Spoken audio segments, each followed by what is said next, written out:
So as I mentioned in the last video, the play begins with Julius Caesar returning to Rome in triumph after having done away with his opposition, Pompey the Great. A whole bunch of senators and noblemen are following along in his wake, and we focus in on the conversation that's taking place between two of them, Marcus Brutus and Caius Cassius. Both men have been pardoned by Caesar, and Brutus at least is highly regarded by Caesar.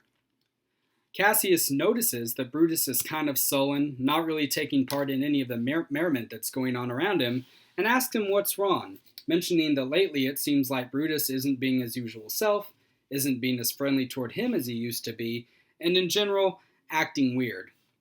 And Brutus says, "Vexed I am of late with passions of some difference, conceptions only proper to myself, which give some soil perhaps to my behaviors.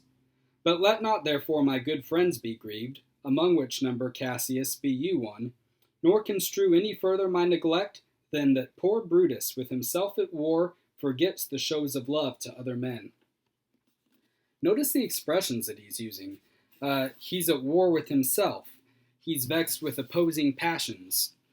I mentioned in the last video how Rome was at this point just emerging from a bloody civil war. In the play Julius Caesar, we can see that that war has shifted, temporarily at least, from an external war to an internal one. Here we see Brutus talking as if there are two of them, and they're at odds with each other. Now this idea, which I'll call doubling, runs throughout the play, not only with Brutus, but with other characters as well, and especially with Julius Caesar. But let's keep our attention on Brutus for the moment. He's at war with himself because he loves Caesar. The man's treated him kindly, graciously, and he's a nice person as far as dictators go. He wants to be on Caesar's side, but he also fears that the people will want to crown Caesar king and that Caesar will accept. For a man like Brutus, who we know is extremely patriotic and lives and breathes in order to protect democracy, this is unacceptable. There is no Rome, but a free Rome in Brutus's opinion.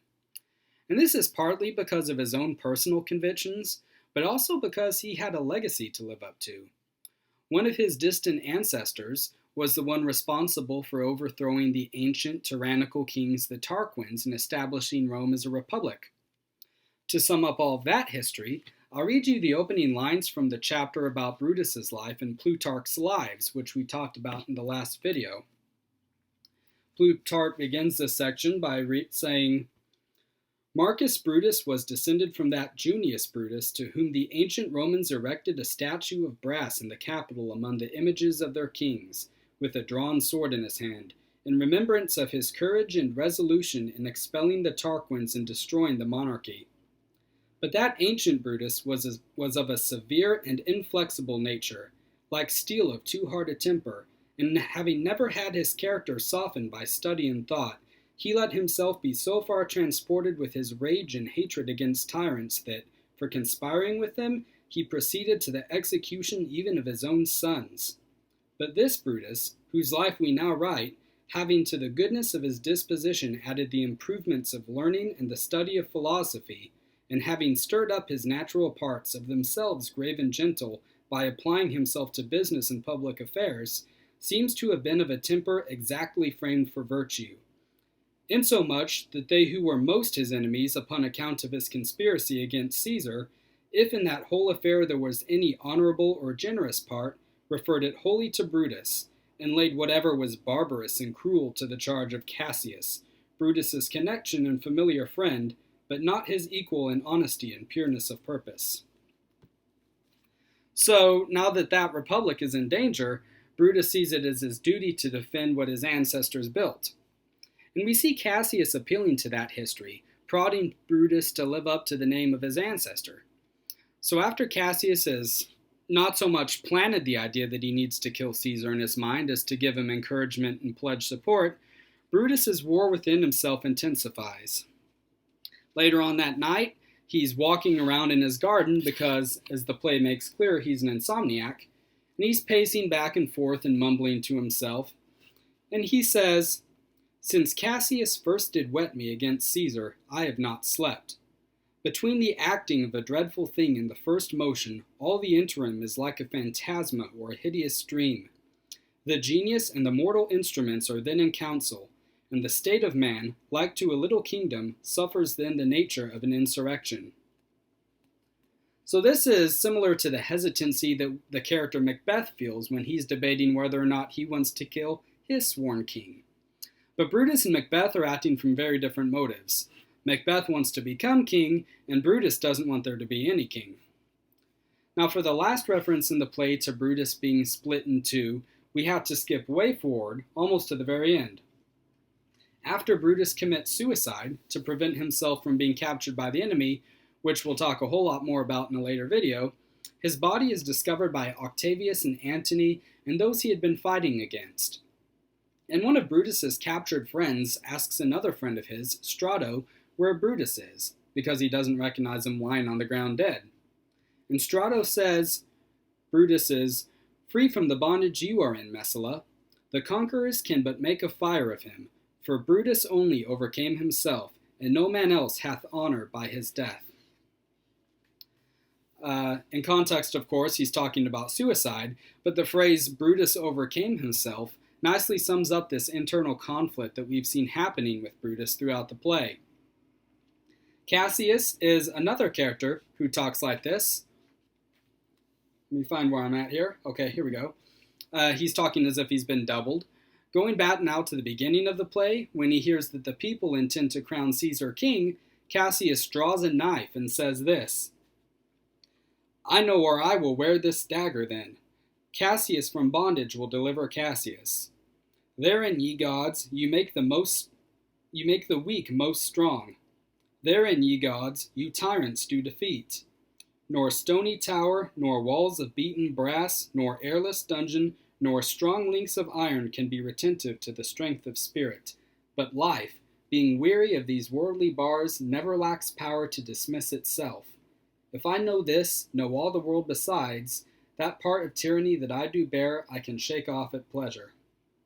Now he's talking about suicide too, but in his head it's Cassius delivering Cassius from bondage, not Cassius overcoming himself like we just heard with Brutus. Cassius' motives are a bit more complex than Brutus's.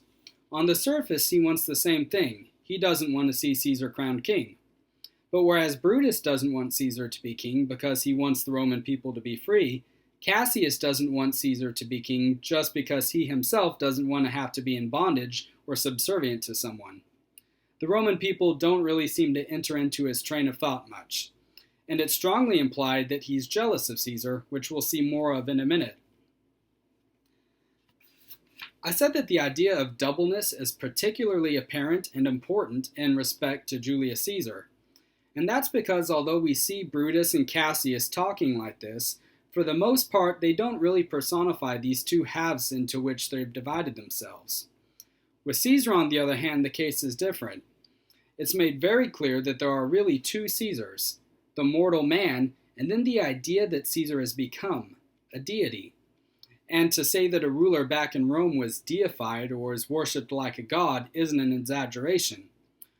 For particularly famous leaders and generals, they were in fact worshipped as gods, usually after their deaths, by the Roman people, and they were incorporated into the official religion.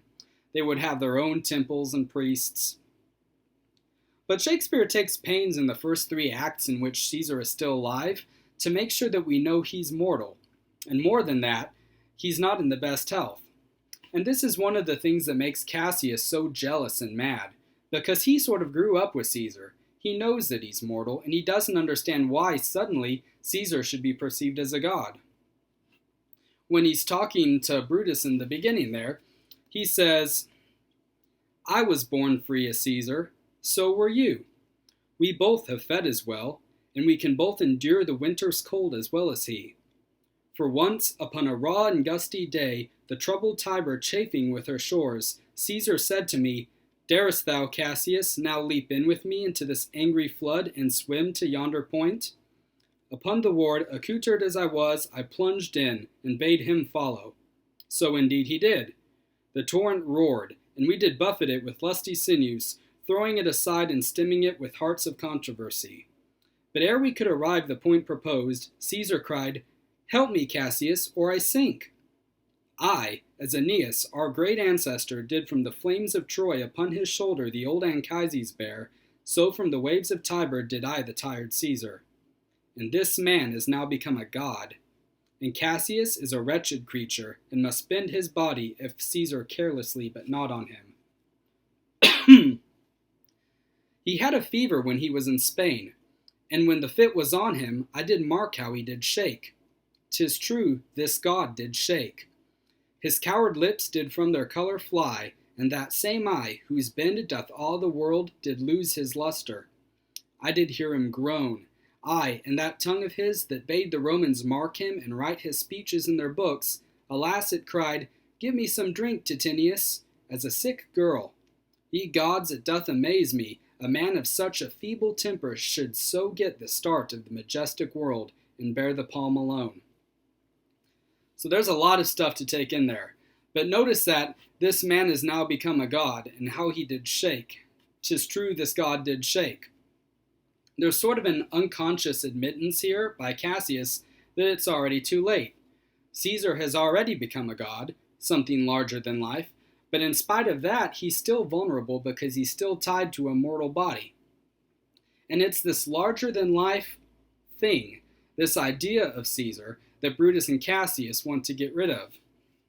When they're plotting how they're going to murder him, and Cassius suggests that they kill Mark Antony as well, who is, simply put, Caesar's sycophant or his lackey, and Brutus says, no, we can't do that. And here's his reason. He says, Our course will seem too bloody, Caius Cassius, to cut the head off and then hack the limbs, like wrath and death and envy afterwards. For Antony is but a limb of Caesar. Let's be sacrificers, but not butchers, Caius. We all stand against the spirit of Caesar, and in the spirit of men there is no blood. Oh, that we then could come by Caesar's spirit and not dismember Caesar, but alas, Caesar must bleed for it. And that gets to the heart of the problem nicely. If only they could kill the god or the idea and not the man, but of course they can't. Caesar himself seems to struggle with this dual nature. There are points in the play where, one right after another, we get the sense that he's superhuman and then the sense that he's weak. There's a scene where everyone is celebrating the feast of Lupercal, and basically there was this tradition that the young men who performed some sort of dance or sport during this time could make women who were barren be able to bear children if they touched them. So Caesar says this to Antony. Forget not in your speed, Antonius, to touch Calpurnia, that's Caesar's wife. For our elders say the barren, touched in this holy chase, shake off their sterile curse. Antony says, I shall remember. When Caesar says, do this, it is performed. So in the same moment, we see that he's not producing offspring, something that a god would never have to worry about. But then Antony says something that echoes the creation account in the book of Genesis. And God said, let there be light, and there was light. When Caesar says, do this, it is performed. Back to back, and it happens again later. He's telling Antony that he's suspicious of Cassius, and just can't bring himself to say that he's afraid of him, because fear is a human emotion. Caesar says, I rather tell thee what is to be feared than what I fear, for always I am Caesar. Come on my right hand, for this ear is deaf, and tell me truly what thou thinkst of him. So much for trying to seem superhuman. I don't fear anything because I am Caesar, but I don't hear so good out of this ear. Can you come around to the other side? We're also told that Caesar has some sort of a falling sickness where he collapses at odd times. So we see this infirmity matched up with this divinity, and they are far from reconcilable. Just from the examples we've read, we see how one is always trying to undermine the other. So right before he's murdered, a soothsayer or a fortune teller tries to get a hold of Caesar to warn him about the conspirators. Brutus's wife, Portia, meets him and asks him if he has a suit or a request to make to Caesar. And he says, That I have, lady. If it will please Caesar to be so good to Caesar as to hear me, I shall beseech him to befriend himself. But he doesn't befriend himself. The god Caesar is too concerned with seeming invincible to listen to warnings and advice that people try to give him, and he walks straight into the conspirators' hands and they kill him. But things don't quite work out for them the way they planned.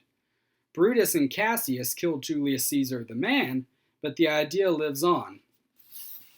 So this might sound familiar to you if you're a Star Wars fan, and you remember that classic scene where Darth Vader and Obi-Wan Kenobi are dueling. And in that scene, Obi-Wan says, "If you strike me down now, I'll become more powerful than you could possibly imagine." And that's exactly what happens with Caesar. The idea of Caesar transcended one man and became an invisible force. The name Caesar actually came to be synonymous with emperor or king to the Romans, so that later rulers, whether they were related to him or not, went by the title Caesar. We see this happening already in the play when Julius Caesar's nephew, Octavius, shows up in Act 4 to sort of take the mantle and the lead, and people are already addressing him as Caesar by the end of the play. Another popular movie character that this makes me think of is the Wizard of Oz. In the 1939 film, which is based on the book by L. Frank Baum, we hear all throughout the movie about the great and powerful wizard. But then it turns out that it's just an ordinary man behind a curtain who is using special effects to make a giant floating wizard head in the throne room that the commoners can come to and address. But I'm thinking more specifically of the sequel that came out just a few years ago, starring James Franco, that tells about how the wizard came to be in that position. We see the wizard, whose name is Oscar, stage his own death and then flip some switches in secret, and the giant floating head turns on for the first time. And just like Julius Caesar, we see that when the man died, the idea, or that which was immortal, became stronger than ever. So during the battle at the end of the play, when Brutus learns that Cassius is dead, he says, "O Julius Caesar, thou art mighty yet. Thy spirit walks abroad and turns our swords in our own proper entrails." Killing the man didn't help at all. Oops. And as if this didn't make it obvious enough that the immortal part of Caesar lived on, we get the ghost itself that haunts Brutus twice throughout the play. And Brutus asks it at one point if it's a god or a demon. So with those three characters, and Caesar in particular, we see how Shakespeare played with the idea of there being an internal civil war within men, and how sometimes it does seem like there are actually different versions of ourselves that fight for control of our bodies and minds whenever we have to make tough decisions and things like that.